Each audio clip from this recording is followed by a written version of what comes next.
ఎన్నో సరస శృంగార గీతాలకు సాహిత్యాన్ని అందించిన వేటూరి గారు ఏనాడు హద్దులు మీరలేదు, సభ్యతను మరవలేదు. ఇంటింటి రామాయణం చిత్రంలో ఆయన రాసిన ఓ లలిత శృంగార గీతమే అందుకు సాక్ష్యం.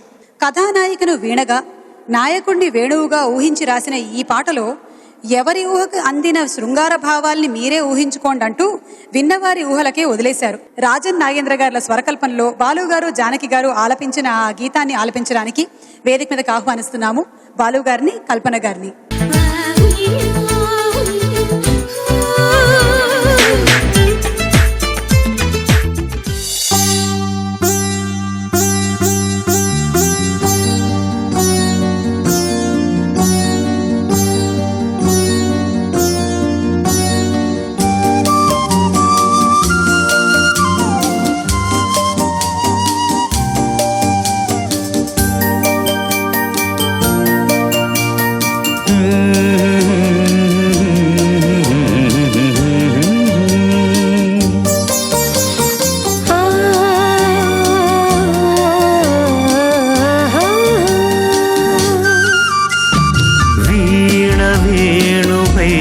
సరిగమ విన్నావా, తీగరాగమైన మధురిమ కన్నావా, తనువు తహతహలాడాల, చలరేగాల, చెలివుగాల ఉయ్యాలలి వేళలో వీణ వేణువైన సరిగమ విన్నావా, తీగరాగమైన మధురిమ కన్నావా.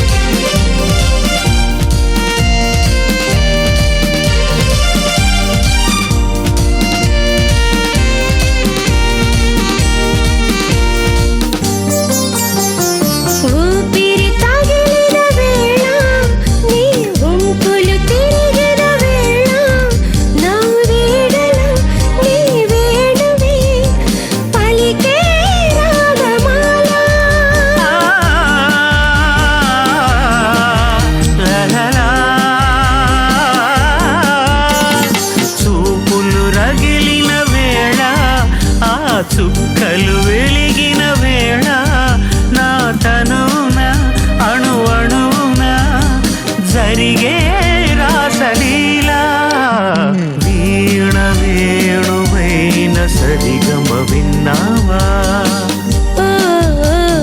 తీగరాగమైన మధురిమ కన్నావా.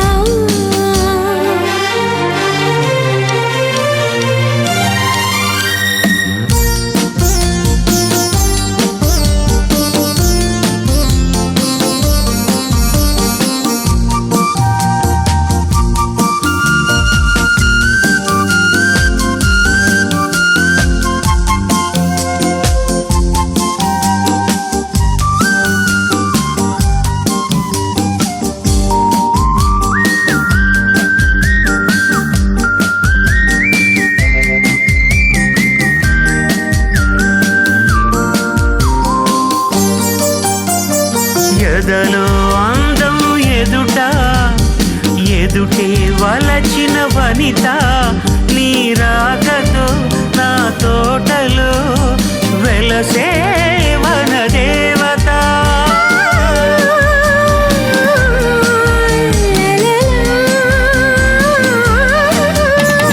కదిలే అందం కవిత, అది కౌగిలికొస్తే యువత, నా పాటలే నీ పల్లవి, నవతారవ్య మమత.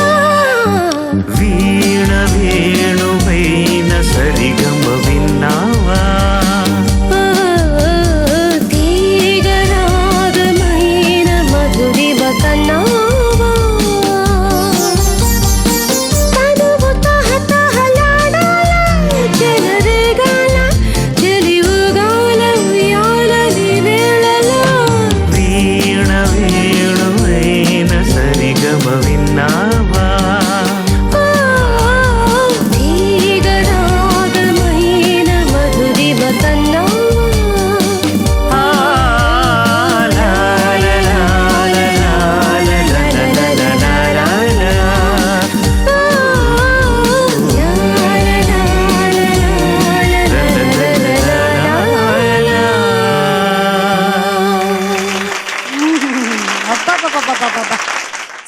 రాగానికి ఉండేటువంటి క్వాలిటీ ఏమిటో కానీ ఎట్నుంచో వెళ్ళే వాళ్ళని అలా లాక్కొని తీసుకొచ్చేస్తుంది. ఏమిటి సార్ స్పెషాలిటీ?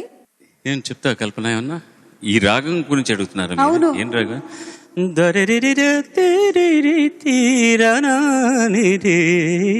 ఏమంటారు రాగాన్ని? శుద్ధధన్యాసిలో కొంచెం ప్రతిమధ్యమం కలుపుతుంది. నిజంగా ఇది అలాంటి ఒక స్కేల్ కదా. ధన్యాసి అట అంటే రాగం వినగానే ధన్యోస్మి అని వచ్చేస్తారు అనుకుంటా అందరు. ఎదలో అందం ఎదుటే వలచిన వనిత, నీ రాకతో నా తోటలో వెలసే వన దేవత. నా వల్ల కాదండి.